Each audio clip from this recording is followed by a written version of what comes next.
Nightcast. Stephen Lloyd Gilbreth brings you the current news from the world today and how it relates to Bible prophecy. Understanding the end-time events leading to the peaceful world tomorrow. Ladies and gentlemen, Stephen Lloyd Gilbreth. Good evening, friends, and welcome to this October 27, 2013 edition of Nightcast. In tonight's news, we open out of Egypt, which has declared a 3-month state of emergency in parts of the Sinai Peninsula after at least 31 soldiers were killed in 2 attacks there.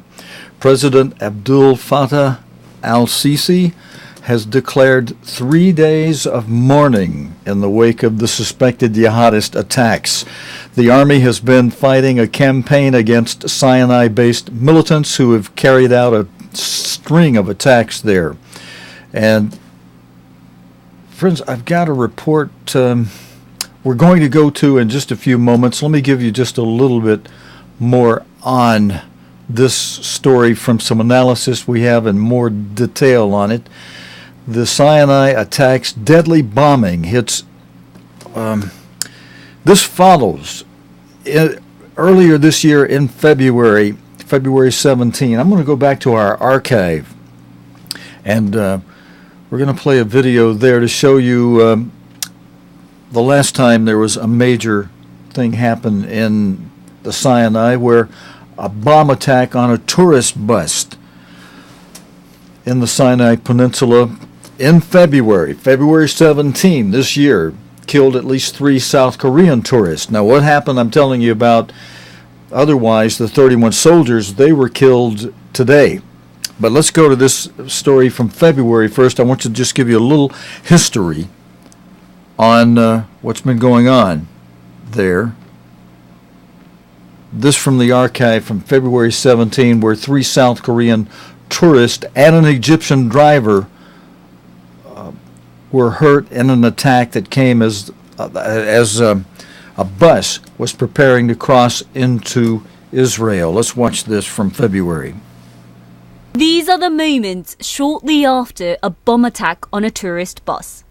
Plumes of smoke billowed from the site of the explosion. It's not known so far how the attack was carried out, but security sources say it was believed to have been hit by a car bomb or roadside bomb.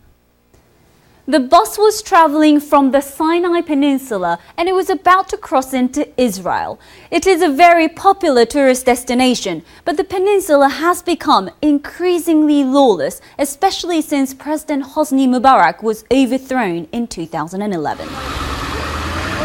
Ambulances rushing to help those wounded. Out of 33 passengers on the bus, at least 3 South Korean tourists and an Egyptian driver were killed in the blast, with others suffering serious injuries. In Seoul, the foreign ministry held an emergency meeting. I think we must work hard to cooperate closely with the Egyptian side to investigate the accident thoroughly as soon as possible. No one has so far claimed responsibility for the blast, but it's an area Islamist militants stepped up attacks on security forces in recent months. But what's different about this attack is their target, tourism, which plays a vital role in Egypt's economy. Marika Oy, BBC News. Okay, friends, and now again, that was from February 17. This other news we're giving you about the soldiers being killed. I need to correct myself. It wasn't today. Today is Monday. It would have been Saturday that this happened, and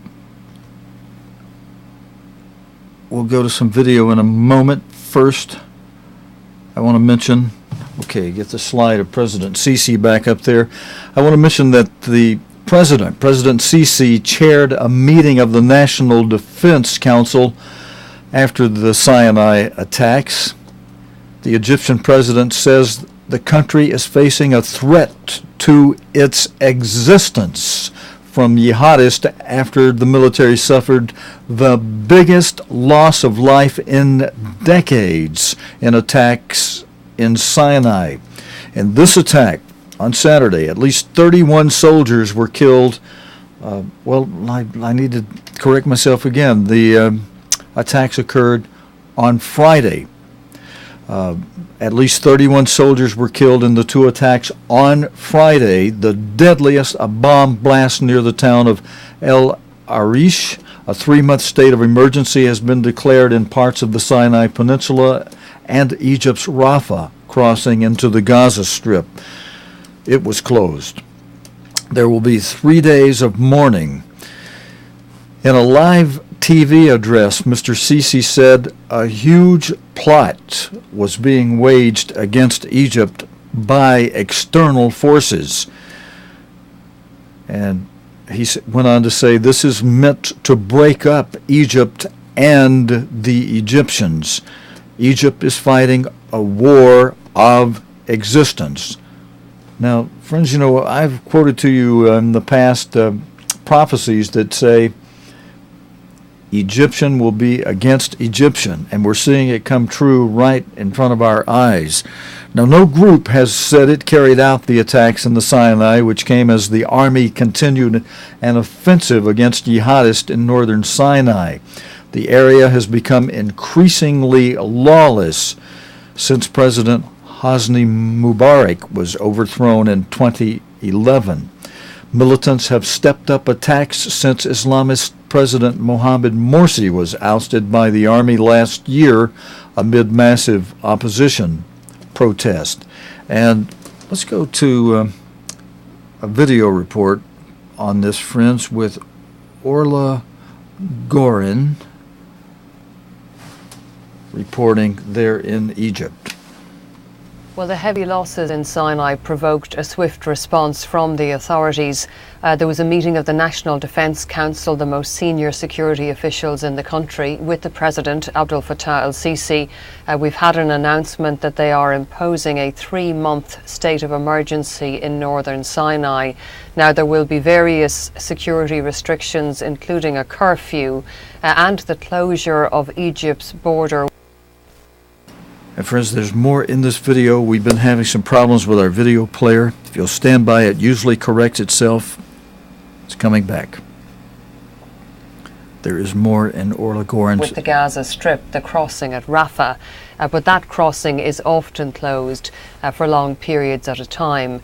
Now, we don't know if these measures are going to succeed in curbing militant activity. The army has been engaged in a large-scale offensive in Sinai for more than a year, but the authorities are saying that the police and the army will take whatever action is necessary, as they put it, to tackle terrorism.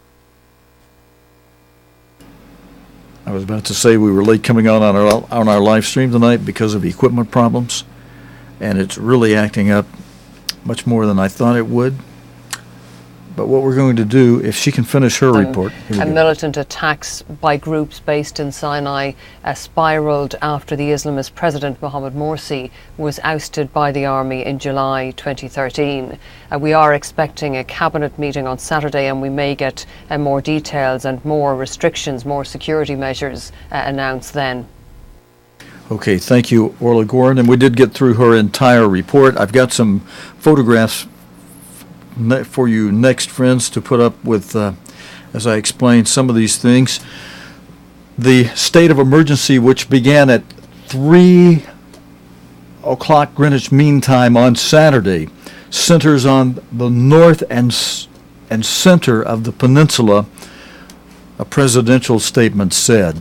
The state of emergency, which again began at 3 o'clock Greenwich Mean Time on Saturday, centers on the north and center of the peninsula. The decision was made after Mr. Sisi called a meeting of the National Defense Council to discuss the security situation. The Army and the police will take all necessary measures to tackle the dangers of terrorism and its financing, to preserve the security of the region and protect the lives of citizens, end quote, the statement said. And I have another photograph that goes with this news story. Friends, the caption under this one reads, "The army in Sinai is battling militants angered by the overthrow of Islamist President Mohamed Morsi." Egypt is in mourning, with state television carrying black ribbons on screen after the latest heavy losses in the lawless Sinai Peninsula, says the BBC's Orla Gurin in Cairo, as you just heard her in the opening video report. Communications have been cut, and helicopters and special forces are now searching for militant hideouts, she adds in this update. In their continuing offensive in northern Sinai, security forces have recently killed and captured dozens of suspected members of jihadist groups. In September, at least 11 policemen were killed in a bomb attack on a convoy in the peninsula as it traveled through the village near the Gaza border. That bombing was claimed by Ansar Bet al-Makdis, the most active militant group in Egypt. It attempted to kill the interior minister in Cairo in 2013 in a car bomb attack, and has issued videos of the beheading of captives. The group professes backing for Islamic State, IS group, jihadists in Iraq and Syria, although it has not formally pledged its support. And that's our opening story tonight, friends, here on Nightcast. We go to a story relating to Russia. I've got a photograph from there. We'll bring it forward. The caption under this photograph reads, Leader Ramzan Kadyrov says Germany has discriminated against his horses. The leader has demanded an apology from Germany after EU sanctions targeted 2 of his racehorses, it is reported. Thousands of euros in prize money won by Ramzan Kadyrov's stallion Zazu at races in Dusseldorf and Baden-Baden have been frozen by authorities there, according to Russia's news agency. As well losing his winnings, both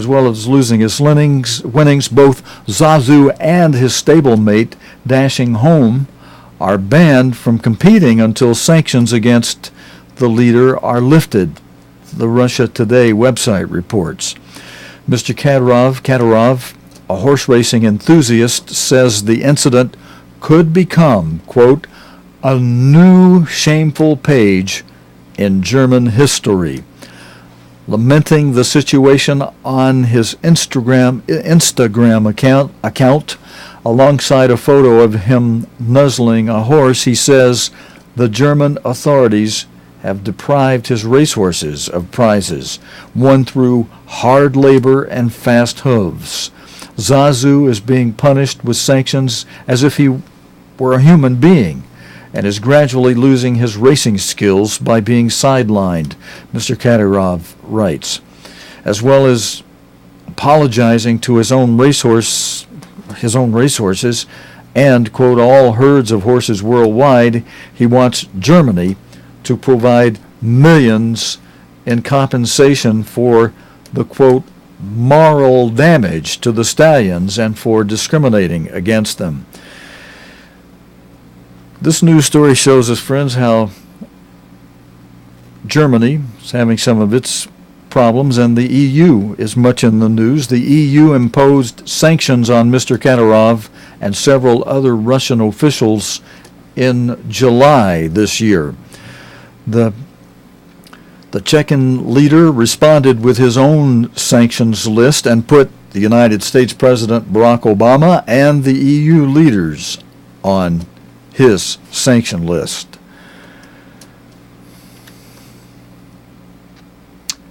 And friends, elsewhere in the world, related to financial doings, 24 European banks have failed stress test of their finances. The European Banking Authority, EBA, has announced 14 of them, all in the Eurozone, need to raise more capital to boost their balance sheets or risk being shut down. No UK banks are included. The review was based on the bank's financial health at the end of 2013. Andrew Walker has this report. It was bad but expected news for some European banks, especially in Italy. Banker Monte dei Paschi has the biggest financial hole, more than €2 billion. The banks without enough capital now have 2 weeks to explain how they plan to fill the gap. The number falling short would have been larger, but some have already raised more cash from investors. The European Central Bank welcomed the fact that the great majority of banks had passed. This indeed is not only a proof of the resilience of most of the banks, but also it implies that the ones that had weaker results will be now repaired in a timely fashion. And that puts the banking sector of the SSM countries, basically now the euro area, in a more comfortable position to support the recovery. Previous European stress tests have been severely criticised for being too easy to pass and for failing to spot banks that needed help soon afterwards. But this time, many observers say they are more credible. These tests have been looking at the strength of the European banks, and they've been based upon a really detailed look at individual loans across the banking sector, over 120,000. And this is a vast improvement from the previous exercise, which didn't do the detailed look. But this is merely a first step in terms of the path to recovery of the European banking sector. What they do is to tell us about the strength of the bank's balance sheets, far more robust exercise than the past. But the banking sector still remains chronically unprofitable. The Eurozone's struggling economy could certainly do with a more robust banking industry to provide more credit to businesses wanting to expand. But troubled banks are just one element in an array of problems holding back a badly needed recovery. Andrew Walker, BBC News. And friends, in news that we've been reporting the last couple of days involving the UK and the great big bill that they received from the EU for €2 billion is in the news again today, with David Cameron telling the MPs, the members of Parliament in the UK, that the UK, where he was saying the other day they won't pay it by December 1st, he's changed his language a little bit. He's now saying that the UK will not pay the extra £1.7 billion, equivalent of about €2 billion, demanded by the European Union, promising, David Cameron promising to challenge it in, quote, in every way possible. The amount is based on a calculation of how well the economies of member states have fared since 1995. But Mr. Cameron said the figure set out and the December 1 payment deadline set by Brussels were unacceptable. The UK is growing at 3% a year, and many European economies are growing much more slowly. It would not be surprising to find Britain being asked to pay a little bit more this year. But what has never happened is for €2 billion to be demanded. This represents around 20% of our net contribution to the EU last year. Member states collectively are being asked to pay almost 4 times the highest gross figure requested in recent years. And it is simply not acceptable for the EU to make these kinds of demands and to do so through a fast-track process lasting barely a month. €2 billion is bigger than many countries' entire gross contributions. It cannot just be nodded through by the EU bureaucracy as some kind of technical adjustment. It is British taxpayers' money, and it is not small change, but it is a vast sum. So this has to be examined in detail and discussed properly. That is why I interrupted the Council meeting on Friday to seek an urgent resolution to this issue. I was supported by the Prime Ministers of Italy, Holland, Malta, Greece and others, and the Council agreed there would be an urgent discussion with finance ministers to resolve the issue going forwards. Mr. Speaker, it's not just about the scale of the money being demanded, it is also the timetable. The Commission admits it does not actually need this. Indeed, the President of the Commission wasn't even aware of it on Thursday evening. So there is no pressing need for the money to be paid. There are fundamental questions over the fairness of these payments.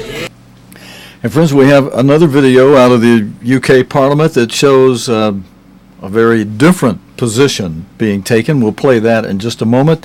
It'll be Labour leader Ed Miliband. And after he speaks, friends, I'm going to compare what happens in the UK Parliament to the type of atmosphere we have in the United States when the United States President speaks in front of the United States Congress. But let's go to Ed Miliband and his comments that counter those of Mr. Cameron in this next video. So, Mr. Speaker, these changes were planned for a number of years. The ONS publicly declared they would impact our budget contribution, and ministers knew about them and claimed they were a high priority.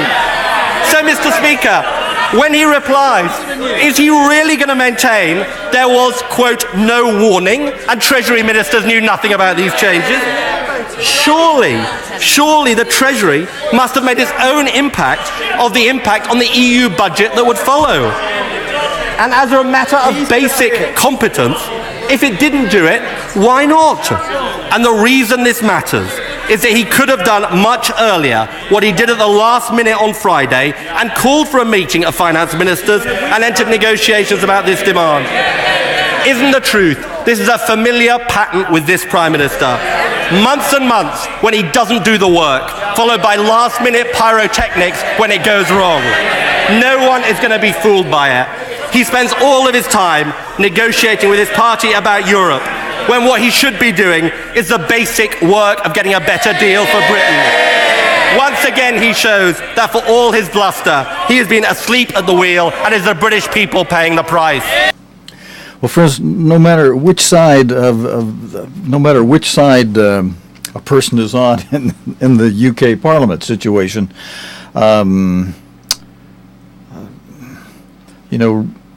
if they understood prophecy and if they understood where the EU is going, they'd want to be just receiving the blessings of Joseph and not be a part of that European Union anyway. But the UK has been a long time in Europe and thinks it's part of Europe. But with what was going on in the Parliament here in these two videos, can you imagine the United States government with members of Congress acting and speaking against and in the presence of the United States President after the U.S. President had spoken in Congress in the way we've seen Ed Miliband act and speak in the UK Parliament against their Prime Minister? If any were to do that in the White House, why, the person would be summarily thrown right out. And same atmosphere seems to hold true in the Congressional House in the U.S. Very different governing styles. But where under the United States government codes of conduct, the United States government is not even able to, in effect, an impeachment for atrocious failures in leadership, such as what happened in the Benghazi incident, and other things that in years past would have been a thing that both parties would have come together, worked together to impeach a president for such things. But what's happening, friends, is God is allowing man to write the lesson in history with one time it happening this way and another time that way. It never works out and ultimately will not work out for man, because when Jesus Christ returns, at the moment he returns, if he was a few seconds late, mankind would have totally annihilated himself, would have annihilated all of mankind. Jesus Christ says in Matthew 24, we go right in the neighborhood of verses 20, 21, 22. He's talking about the time when the men bring on the great tribulation. He says in verse 21, "For then shall be great tribulation, such as was not since the beginning of the world to this time, no, nor ever shall be," a time that has never been as bad as what's coming, and it never will be as bad again afterward. Let me just put our slide up on the screen for a moment. If you count over to the fifth column, you see there the number 5. Revelation 6 depicts the fifth seal of Revelation as the Great Tribulation, which Jesus Christ describes here in plain language with those terms. Great Tribulation. Revelation 6 talks about it as a time of martyrdom, great affliction. And that's the way Jesus Christ describes it here in Matthew 24 and in verse 21. And then in verse 22, Christ goes on and says, "And except those days should be shortened, there should no flesh be saved alive," as the Moffat version puts it. But for the elect's sake, Christ goes on and encourages us and says those days shall be shortened, thankfully. But if he were not to, man is going to write the lesson in history, as we see from Matthew 24, verses 20 through 22. Mankind would destroy himself except that Jesus Christ steps in and stops it, cuts it short, keeps a few men alive so that they can replenish the earth as Christ rules in the millennium.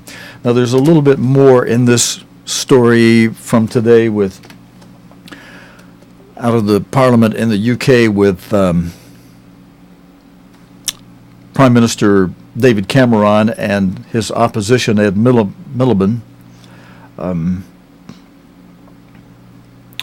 But I'll just comment on this to say, if men would obey their Creator, we would have blessings and not cursings. I'm going to have a scripture at the end of the program today where I'll actually put the scripture up on the screen that relates to that and today's situation where we have some pretty abominable, disgusting, perverse, queer, and ungodly rulings being made into law in the United States. But here in this situation with the UK and the EU,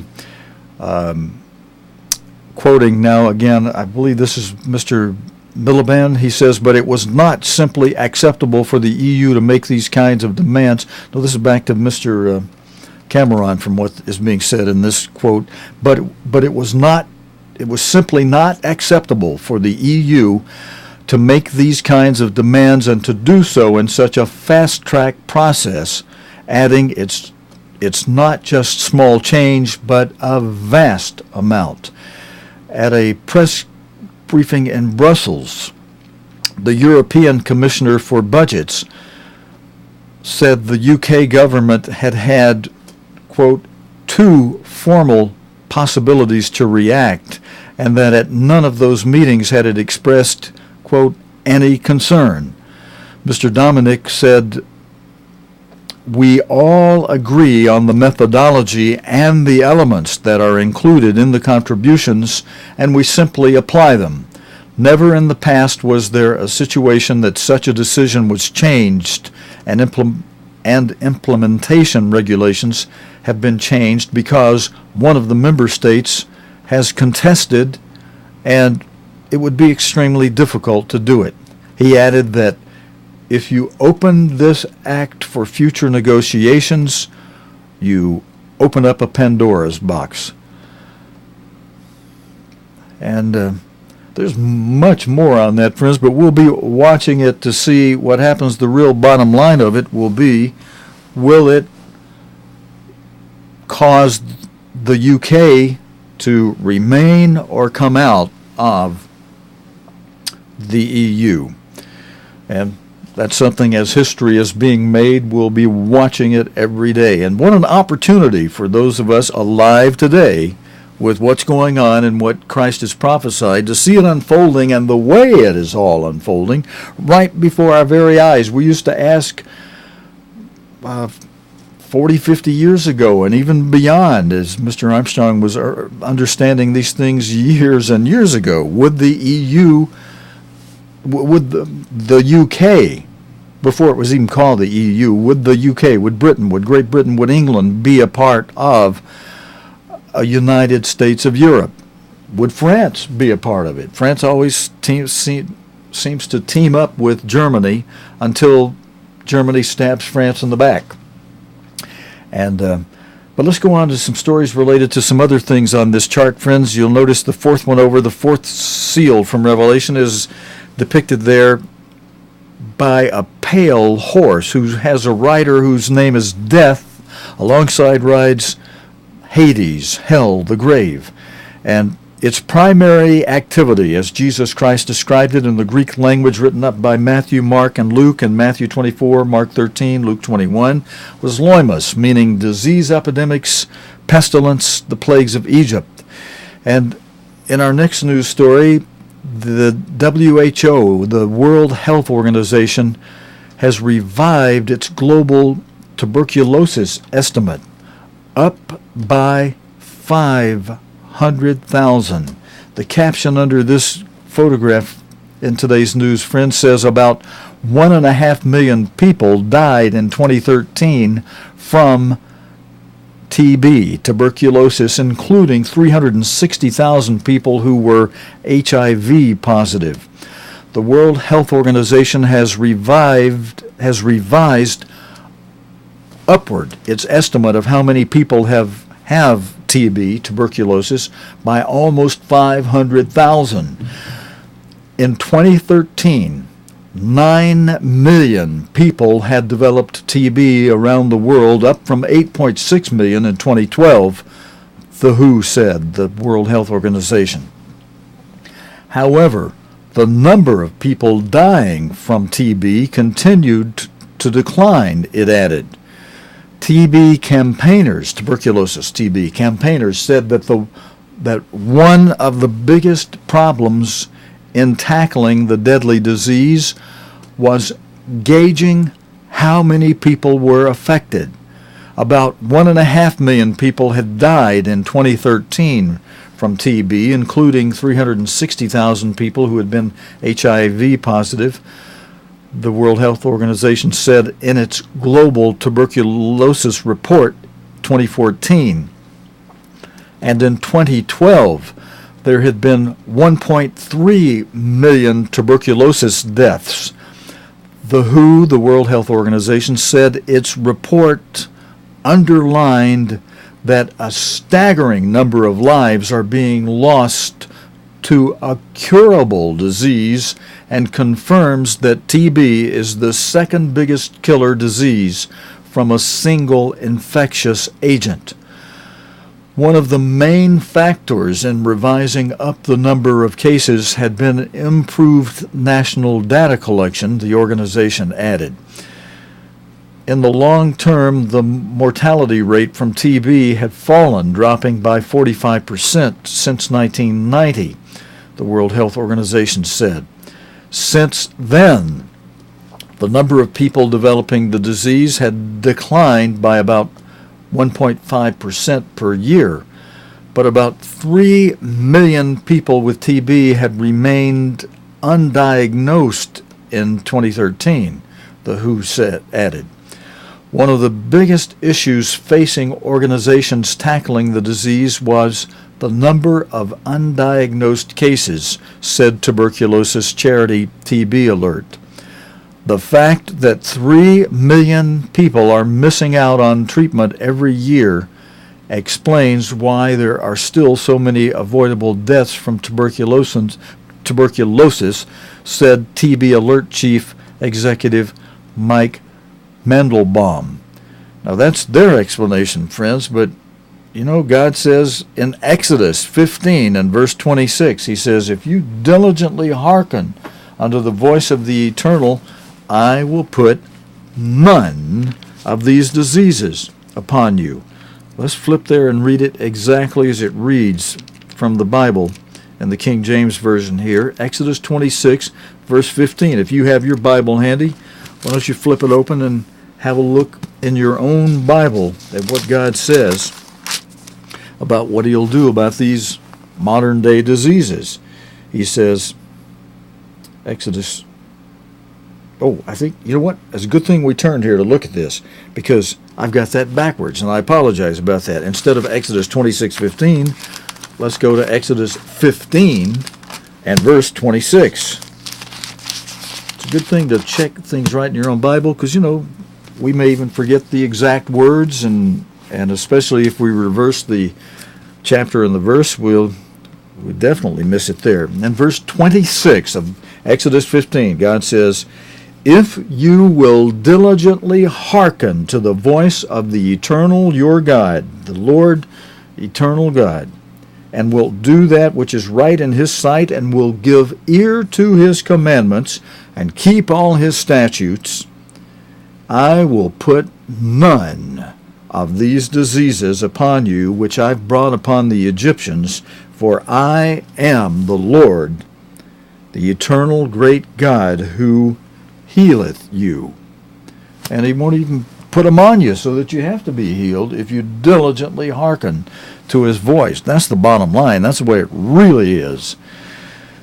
But a little bit more in this report from today on this, related from the World Health Organization. Quote, "By strengthening health systems, especially in high incidence countries, we can turn the tide of this global epidemic and finally move into sight of eradicating this disease," he added. "Oh, no, you won't, sir. I have to just tell you again that God says in his word, the bottom line of these epidemics of disease come down to obedience. If we diligently hearken to the voice of the eternal, that's what makes the difference. I don't care what the WHO report says or anybody else says. But it is good to get the numbers of people who are affected by this. India accounted for 24% of the cases alone. China saw 11% of the total cases. A further quarter were in the Africa. We're in the African continent, which had the highest rates of cases and deaths relative to the population. The World Health Organization said that insufficient funding was hampering efforts to combat the disease. And, friends, it is a good thing to do what you can and to help educate people. But the real education is to obey the voice of the eternal diligently hearkening unto the voice of the eternal. But monetary-wise, listen to some of the numbers of how much they spent. An estimated $8 billion, that'd be the equivalent of 5 billion pounds, was needed each year, but there was an annual shortfall of $2 billion, the report said. Tuberculosis that is resistant to drugs, which is harder to treat and cure. And, friends, God's going to make it that way. You don't obey him, you're not going to be able to cure it with drugs and treatments. You might for a little while, but the harder to treat ones had accounted for 3.5% of new cases in 2013. The World Health Organization said globally 5% of TB cases were estimated to be drug resistant. There you go. But in some parts of the world, including Eastern Europe and Central Asia, there were, quote, severe epidemics, the World Health Organization said. For example, in Belarus, 35% of new cases were drug resistant. And the WHO has a little more to say. Improved diagnostic tools and access mean that we are detecting and treating more cases, said Dr. Karen Weyer, the WHO coordinator for laboratories, diagnostics, and drug resistance. But he said the gap between detecting and actually getting people started on treatment is widening, and we urgently need increased commitment and funding to test and treat every case. Extensively drug-resistant TB, which is even more difficult to treat than drug-resistant TB. Let me see, did I read that to you right? Extensively drug-resistant TB, which is even more difficult to treat than drug-resistant TB. I don't get that, saying this, comparing the same thing against the same thing, have been reported in 100 countries, the WHO said. I think they turned that around the wrong way on one of those. Aid Network Medicines Sans Frontières said that the rise of drug-resistant TB, especially in the former Soviet Union, was of critical concern. Access to proper treatment is drastically low. Only 1% in 5 with multi-drug resistant TB receives treatment. The rest are left to die, increasing the risk to their families and communities and fueling the epidemic. said the Medicine Sans Frontier TB advisor, Dr. Brignan. This dismal news must serve as a wake-up call for governments, donors, and drug companies, she added. What it should really serve as a wake-up call, friends, is that we all need to be diligently hearkening to the voice of the Eternal, the great God, and obeying Him. And if we do, I've got a scripture for you. It's part of the blessings and cursings. Again, the one out of Exodus 15, verse 26, if you diligently hearken to the voice of the Eternal God, says, I'll put none of these diseases on you. And then it might be good to review all of Leviticus 26 and Deuteronomy 28, the blessings and cursings chapters, where God tells us if we obey Him, He puts blessings on us. If we don't, there are cursings. One of those blessings comes from Leviticus 26, verse 8, where God says that nationally, collectively, people in a nation, if you're obeying Him and receiving God's blessings, He says in verse 8 of Leviticus 26, 5 of you shall chase 100 of your enemies, and 100 of you shall put 10,000 to flight, and your enemies shall fall before you by the sword. And that's because the Eternal is fighting the battles for you. Even if you decide to have your own military, as God allows, He can bless your military so that with or without a military, He wrote this before ancient Israel. He had Moses write this and agree to it before they made the election to have their own king and their own military. And, well, they were wanting to fight their own wars even before they got their king. But God says, regardless, with a military, without a military, with God's help, He can scare the heck out of your enemy. 5 of you will chase 100. 100 of you will put 10,000 to flight. But just the opposite, if you don't obey and you allow your country to pass perverse laws that try to say that marriage outside of a marriage between a man and a woman is a marriage. It is not a marriage in God's eyes. Neither is, and sex outside marriage is, and especially sex between people of the same sex, is perverse and abominable in God's eyes. And it earns a person eternal death. And some of you only believe you have life for this life. Well, as you burn in hell fire, as you burn up in hell fire, if you don't repent, that's what will happen to you. Friends, that's it for tonight's report. I received, I just mentioned one thing. Britain has brought out the last of its troops from Helmand, which ends an era. We'll probably be talking about, there will probably be stories on that in the news later in this week even. And we'll talk about that some more. I've received some comments on the YouTube channel where we archive these videos. Received one from a man who, he didn't say where he was from, but he said, you people in the United States need to get your military out of all foreign countries. Take them all home. Well, that'd be very nice to see. It really would. And then trust God and obey God. And if we had a problem, then, as this verse says, 5 of our people would chase 100. 100 of our people would put 10,000 to flight. It'd be very nice to see all of our troops home. And because of the United States having decided to be a military nation and to engage and involve itself around the world, in many ways, some are likely to say against what that man wrote and said, you need to bring all your armies back to the United States and keep them home. I'm sure there are others who would say, well, wait a minute, who've been asking for the United States military to come in and help certain countries. I'm sure there are some who are saying, you went into places where you shouldn't have gone in, and you didn't go into places where you should have gone, especially with the statements that your leaders made and so on. But the bottom line, once again, friends, is really this. Stop and think it through. Get to the big picture. Get to back off of the trees in the forest so you can see the whole forest and see the whole detail. And when you look in God's Word, I may start playing some of Mr. Armstrong's comments, maybe even entire broadcast after we go off on another channel, and tell you how you can get there and see them each night. We might start doing 1 or 2 a week and then crank up to 1 every night, something like that. Because, friends, I hope you'll really get this. Christ has instructed us in Luke 21, verse 36, to watch the activities of these seals that lead up to the 5th seal. There's only 4 of them.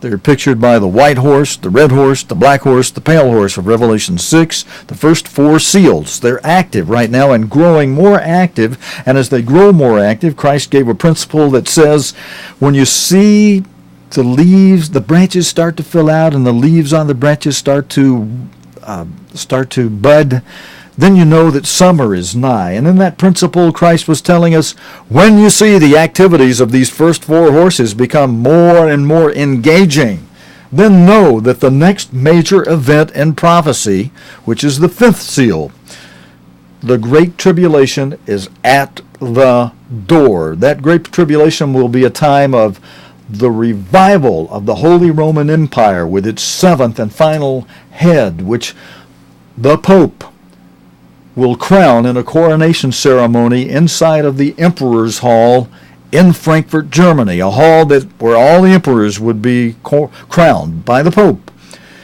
And that building, which was blown up by the Allies toward the end of World War II, was rebuilt thanks to the American taxpayers and the Marshall Plan, which funded the rebuilding of the Emperor's Hall according to its original architectural design, but with brand new material. And that building is all ready to go. They've put in portraits and statues of the former emperors, and then the very last and final 7th head of the Holy Roman Empire, the final emperor to be crowned and coronated by the Pope in the future, maybe the very near future, much sooner than later where we are in time right now.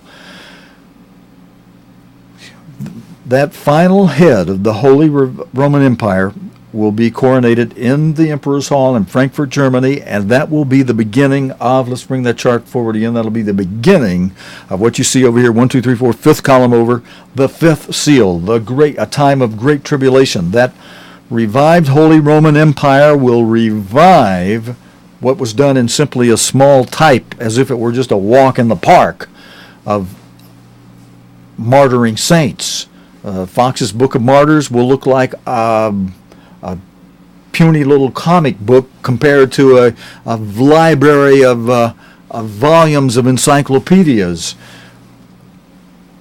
for what's coming in the time of Jacob's trouble that Jesus Christ described in that verse I read to you earlier in Matthew 24, verse 21, 22. Great tribulation, a time so bad it's worse than since the beginning of the world to this time, or ever shall be. It'll be a great massacre, mass tribulation of martyrdom and the killing of saints. It'll be the time of World War III. It'll also, thankfully, be the time when God raises up 2 olive branches, 2 witnesses to testify before the world about, Amos 3:7, God doesn't let anything happen without telling the world what's going on and why it's happening. And friends, Mr. Armstrong, Herbert Armstrong, God's end-time apostle, his broadcast, his sermonettes even, have been preserved and are available on the internet, a new form of an open door, bigger than the open doors when Mr. Armstrong was alive, of the printing press, of radio and television broadcasting. I say bigger because you actually had to print books and mail them out when Mr. Armstrong was alive. That cost a lot of money, and it did have a certain limitation to it. And the broadcast would only be on certain stations, and even though they covered the entire United States and around the world, you had to hear it on a station at the time it was being broadcast, or boom, you missed it. Today, on the internet, many of those same broadcasts are preserved and playable, as we call it in internet vernacular, on demand. They're playable, quote unquote, on demand, so that anytime, day or night, middle of the night, you wake up 3:30 in the morning, you want to listen to a recording of Mr. Armstrong, Google for it, and you can hear it. And I mentioned Mr. Armstrong, some of you, if you don't know who I'm talking about, like some of you who wrote and said, you ought to pull all your troops out of the, all your American military, you ought to bring them all home, take them out of all foreign countries. Well, I commiserate with you. I'd love to see all our troops not having to fight anywhere. That'd be a wonderful thing if we're operating under a blessing from God. But, and eventually, my dear friend who said that, I hope you're looking forward to the time when Jesus Christ returns to this earth, sets up one government of love. The military weaponry will be turned into plowshares. People will have their farms. God will provide plenty of rain in due season. Farms will grow wonderfully. There won't be a situation of famine and starving. There won't be any weaponry of war. And people that don't follow God's way, or if they don't come up and keep the commandments, he'll cut off their rain. And if they continue to disobey, then he'll send the plagues of Egypt in on them, and things will get a little bit tougher then. But at least we won't have war between nations the way we do and the way we see it under the government of man today. So I'm with you. Let's let's bring the time when Christ is here, where we don't need militaries and armies and all that. Right now, though, a nation very foolish not to maintain a military if it's not totally trusting God. Even those nations whom God is for, because of the tribes of Israel, blessings to them that he's promised. But there's a time when he's said he's going to remove those blessings. Well, friends, I need to sign on off. Thank you for joining me tonight. God willing, and the creek don't rise. We'll be back again here tomorrow night on Nightcast with the day's current news from tomorrow, Tuesday, with Stephen Lloyd Gilbreth saying, so long, friends. You have been watching Nightcast with Stephen Lloyd Gilbreth. Nightcast can be seen Sunday through Thursday nights here on cogtv.org. Tonight's program is also available anytime on demand in the cogtv.org video archive.